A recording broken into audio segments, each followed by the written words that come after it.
Welcome to the Zono Sports Show, where you know Zonos. Some of you all, like me, got full on Easter dinner on Sunday.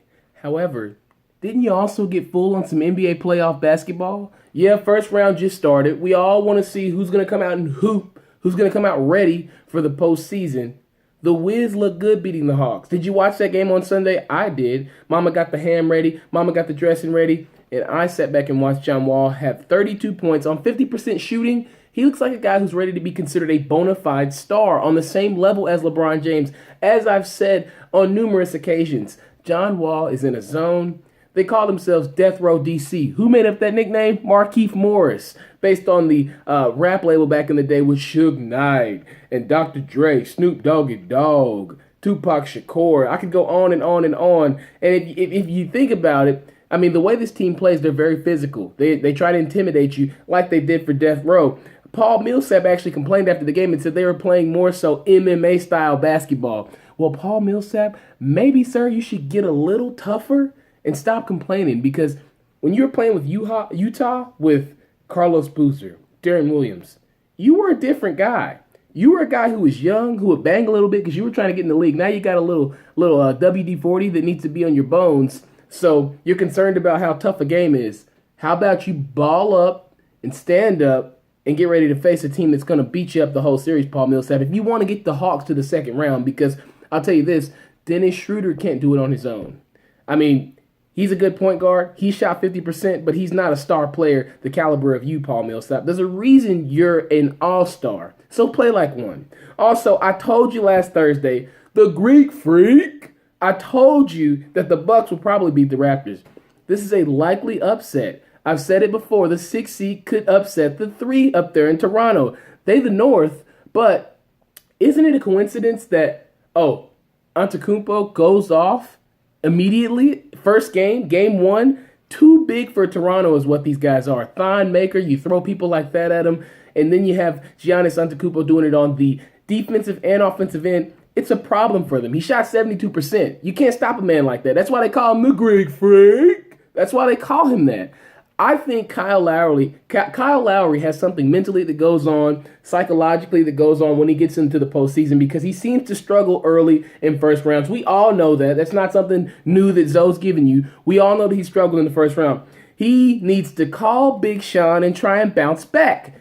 4 points in 34 minutes is garbage. Time to self-assess a little bit more and just focus, Kyle Lowry. You're an NBA basketball player. It's just the playoffs. Ball, man. ISO Joe Johnson clipped the Clippers at the Staples Center at the buzzer.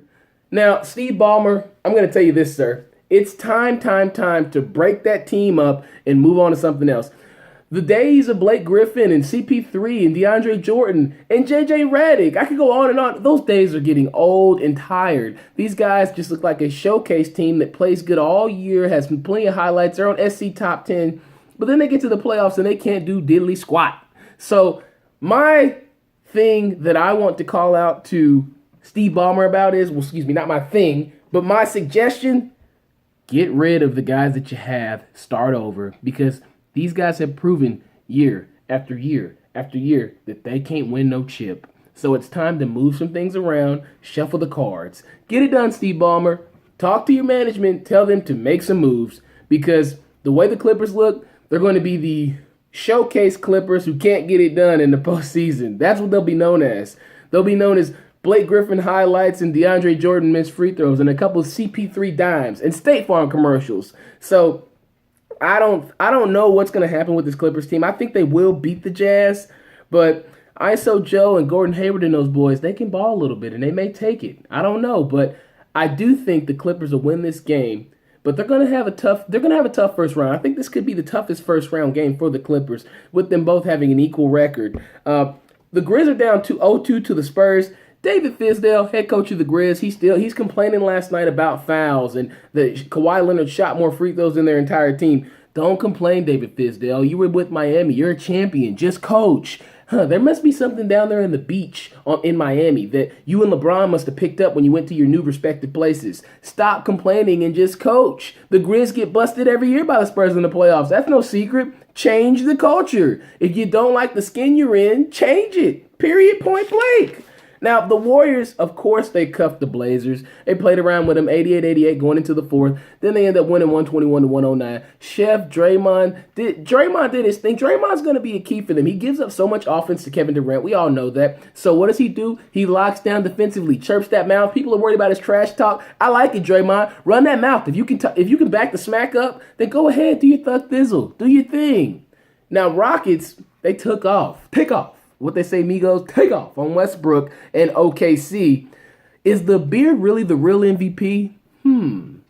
Now, I wouldn't really call it a beard, but it's more like a goatee. So maybe this is me being a little bit superficial when I say this, but James Harden could be the best player in the playoffs.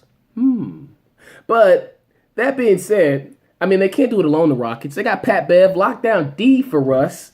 I mean, that's when Pat Bev can lock the best player down and then come out and hit the first 2 threes of the game and he's balling, he's going offensively and defensively. He's a superior defensive player. He's 2 times the defensive player than he is the offensive player.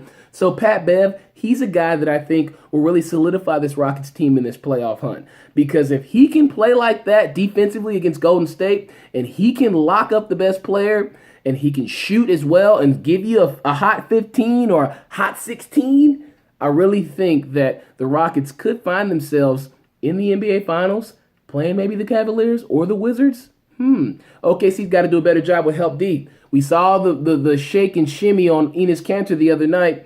They've got to run Houston off the 3 line. They shot the most threes in NBA history this year. We know that. So when that happens, you run them off the line. Who's going to help out these big guys? Somebody's got to step down and help D because you got to take away those threes because they're going to shoot a lot. They're going to hit a lot. So how do you minimize that? Have guys engaged actively, defensively the entire game for a full 48 minutes. That's the only way they'll have a chance to win this game.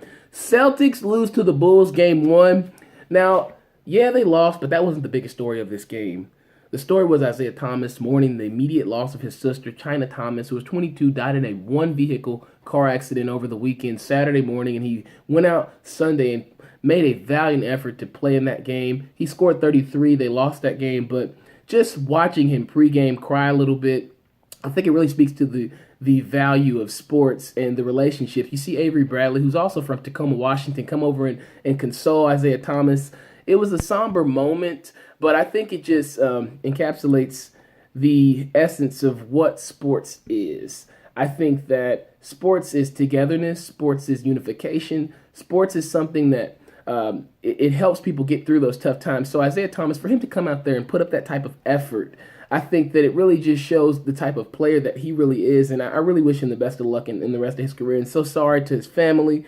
Charles Barkley came out and said that him crying on the sideline made him a little bit uncomfortable. It doesn't make me uncomfortable. That's raw emotion. Do you remember Morgan Williams from Mississippi State who had to mourn her father and drops 10 points a game and then goes out and scores 41 and gets her team to the Final Four and then hits the buzzer beater to beat UConn? Those are the moments that make up a sports athletic career. Those are the moments that make us want to watch. So how can we get uncomfortable in these situations? I don't think we can. The Celtics, I think that entire team really pressed for that game. They wanted to win it for Thomas really bad. You could tell it was they were wearing it on their face. Nobody really celebrated after big shots. Marcus Smart hit a few early threes. You didn't see him get too excited. Avery Bradley, Jay Crowder, they played okay, but you could just see the pain on everyone's face, hurting for their brother, hurting for the person they go to war with. So I really think the Celtics will calm down, and they can get this stuff together with the Bulls. But the Bulls look good. They've got Jimmy B going ham, had 15 of his 30 points in the third quarter. 15 of his 30 in the fourth. Ooh, Jimmy B, come on, big dog. Ease up on these Celtics, man. They're the number 1 seed, right? But Dwayne Wade, the veteran as well. I don't know. These Chicago Bulls could wiggle out of the first round matchup and go to the second round and knock off the 1 seed. But we'll see. Now, LeBron and the Cavs, I got to start with these guys. They're coasting to a 2-0 lead. They've coasted to a 2-0 lead. They're coasting with no defense. When are you guys going to play defense? This will come back and bite you. It won't get you to a ship if you can't play any defense, LeBron. Now, Paul George, he's more vocal at this point about his teammates, which I kind of respect because he's trying to brand himself as a potential big fish, trying to land in a big pond. We all know that he is an all-star, So the things he's saying about his teammates, talking about CJ Miles, should have given him the ball to shoot the last shot. Yeah, CJ, the man's a baller. They call him PG-13, almost rated R, but not quite yet. CJ Miles, give the man that ball next time. I don't blame him. And also talking about Lance Stephenson, Paul George, he's got to talk about his Rough Riders. If he doesn't get on them, who's going to get on them? He's got to be critical of these guys because he needs them to raise their level of play because you're playing against arguably, and I say arguably because I may not believe it, some others may not believe it, arguably the best player in the world, LeBron James. Paul George has got to demand these guys to show that competitive edge at all times. Lance Romance, fix your face. That's basically what Paul George said. Show better body language. Yeah, this is a tough series. You guys are going back to Indiana. Let's see if there's a difference in how they play back at the hometown arena in Conseco Fieldhouse. Consistent effort from the Cavs is what they need to actually win that chip. They got to wait on JR. Hopefully he gets healthy, hurt the hamstring, and keep showing the love. Did you see what happened when they got my man Kevin Love the ball and he could shoot a couple tray balls and he looks like he's engaged? And yeah, y'all are treating me like I'm one of the boys. Yeah, okay, Kevin Love on this thing. So just keep doing your thing, Cleveland. But you got to tighten up defensively. Offense, I'm not really worried, but defense is a problem. You're not going to get away with that stuff against Golden State. Now, NFL-wise, Dan Rooney, longtime Steelers owner, died the past couple days. He's great because, have you ever heard of the Rooney Rule, where there must be a required amount of minorities interviewed before you can just fully select a coach and as your next head coach? And he's the one who helped implement this process. Very, very great individual for being able to ingratiate himself with what the NFL is trying to do with diversity and African-American head coaches. I really appreciate it, just being an African-American male, the efforts that this man put forth. So he's a trailblazer, helped a lot of minority coaches be in the position that they're in today.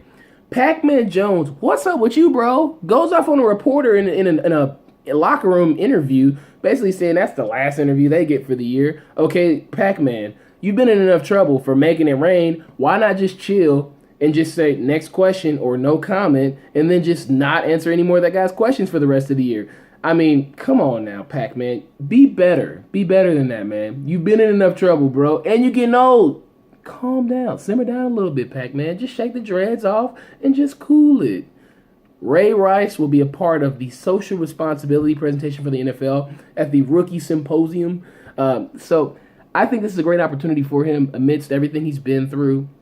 With his wife, I think they've handled it great, and I think he should get another chance. Yes, he did do some things that were definitely not the best thing, not the best choices, but he's tried to atone for those mistakes. And a lot of times in America, we try to point the finger at people like they've never made a mistake. Like you've never done anything that's been unacceptable in your parents' eyes, your family's eyes, and society's eyes. We act like we're perfect. Like just because someone's living in a glass house does not mean that it gives us the right to cast aspersions on that individual because of things that they did in their personal life or transgressions that they may regret, because we all have something we regret. We've all got skeletons. So let's ease up on Ray Rice, and I think he should get another shot at the league because him and his family and his wife, they deserve it.